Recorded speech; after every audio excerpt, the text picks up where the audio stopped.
پاکھنڈواد کا اسی طرح سے پوسٹ مارٹم کرنا چاہیے.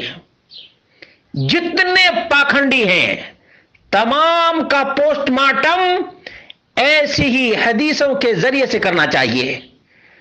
جب اتار کر کے نبی کریم نے مغفرت کی اور پلٹ کے 40 قدم جیسے باہر قبر میں نکیرین، قبر میں فرشتہ آیا، صحابی کو بٹھایا اور صحابی سے پوچھا من ربو کا، تمہارا رب کون ہے؟ رسول پاک صدیق و فاروق عثمان و علی سعد و سعید طلحہ زبیر صحابہ کو لیے ہوئے اہل بیت والی گلی سے، جنت البقیع سے جو ملی ہوئی تھی اب تو توڑ دی گئی، اور چل پڑے مسجد نبی کی طرف. صحابی نے جواب دیا ربی اللہ، میرا رب اللہ ہے. رسول اپنے صحابہ کو لیا اور آگے نکل گئے. پھر فرشتے نے پوچھا مارٹینوں کا تمہارا دین کیا ہے؟ تو نبی اپنے صحابہ کو لیے اب مسجد نبی کے باب نساء اور باب جبریل کے قریب پہنچے. تو صحابی نے جواب دیا دین الاسلام، میرا دین اسلام ہے. پھر پوچھا گیا ما کنتا تقول فی ھذا الرجل، تو جنت البقیع کی قبر میں صحابی رسول کو دیکھ رہا ہے اور صدیق اکبر اپنے پاس دیکھ رہے ہیں، عمر فاروق اپنے پاس دیکھ رہے ہیں، عثمان غنی اپنے پاس بھی دیکھ رہے ہیں. میرا نبی زمین پر بھی ہے اور قبر میں بھی ہے، اب کون سی کھڑکی کھولو گے؟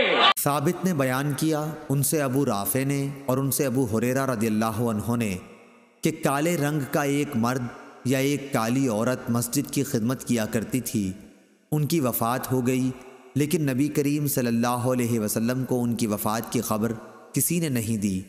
ایک دن آپ نے خود یاد فرمایا کہ وہ شخص دکھائی نہیں دیتا. صحابہ رضی اللہ عنہ نے کہا یا رسول اللہ صلی اللہ علیہ وسلم ان کا تو انتقال ہو گیا. آپ صلی اللہ علیہ وسلم نے فرمایا کہ پھر تم نے مجھے خبر کیوں نہیں دی؟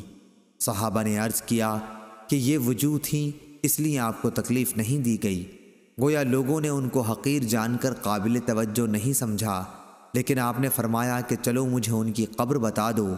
چنانچہ آپ صلی اللہ علیہ وسلم اس کی قبر پر تشریف لائے اور اس پر نماز جنازہ پڑھی. صحیح بخاری حدیث نمبر 1337. تقریباً کتب ستہ کی حدیث ہے، اللہ کے رسول صلی اللہ علیہ وسلم کے صحابی انتقال کر گئے اور ان کو رات ہی میں دفنا بھی دیا گیا. اللہ کے رسول صلی اللہ علیہ وسلم کو خبر بھی نہیں ہوئی اور اللہ کے رسول صلی اللہ علیہ وسلم جان بھی نہیں سکے. جب اللہ کے رسول صلی اللہ علیہ وسلم نے پوچھا کہ وہ صحابی کہاں ہے، تو موجود صحابہ نے کہا اس کا تو انتقال ہو چکا ہے.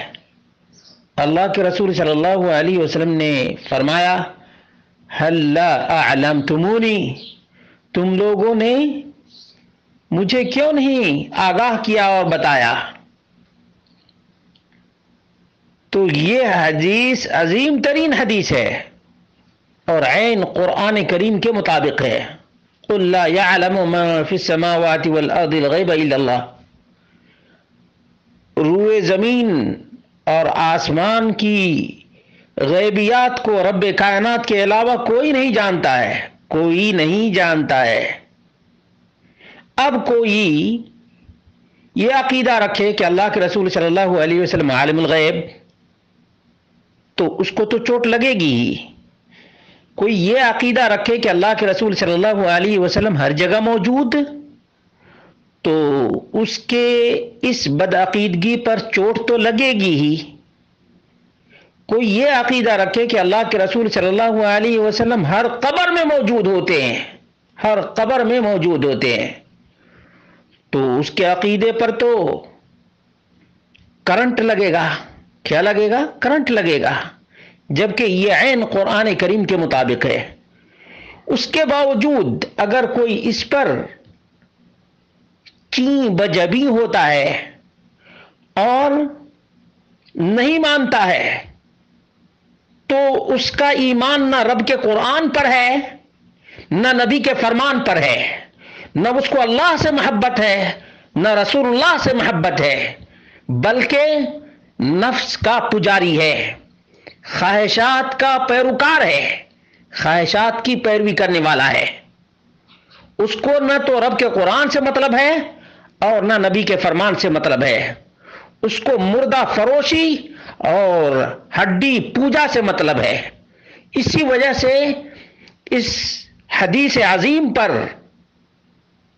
چیں بجبیں اور اپنی پیشانی کو سکیڑ لیتا ہے اور ماتھے پر شکن۔ سبب یہ ہے کہ دل میں کھوٹ ہے، دل میں نفاق ہے۔ دل میں نفاق اور کھوٹ نہ ہوتا تو فوراً ہی اس حدیث عظیم کو تسلیم کر لیتا، کیونکہ رب کے قرآن کے عین مطابق ہے۔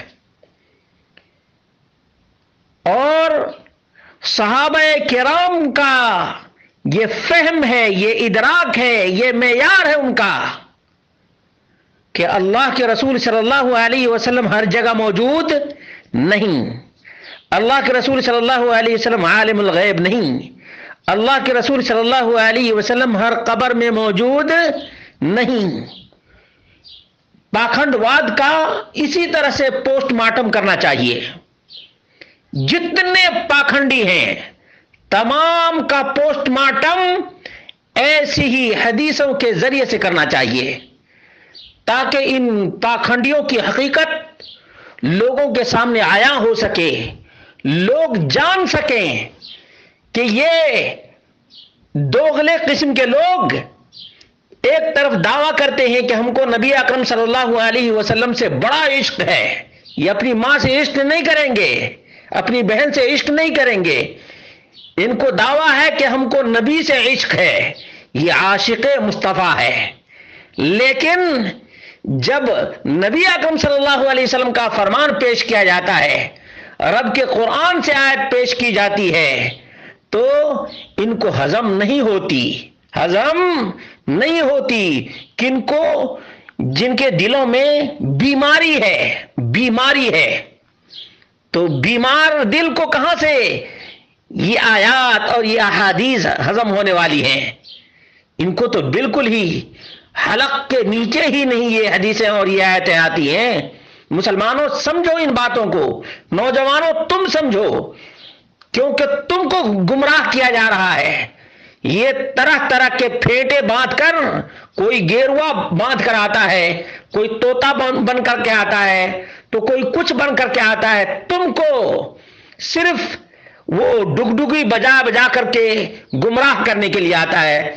نوجوانوں سمجھو اس بات کو، بس اللہ رب العالمین مزید لوگوں کو اس کام میں سبقت لینے کی توفیق عطا فرمائے کہ یہ عظیم کام ہے، یہ رب کے قرآن کا پیغام ہے، نبی کے فرمان کا یہ کام ہے اور عقیدے کی اصلاح ہے۔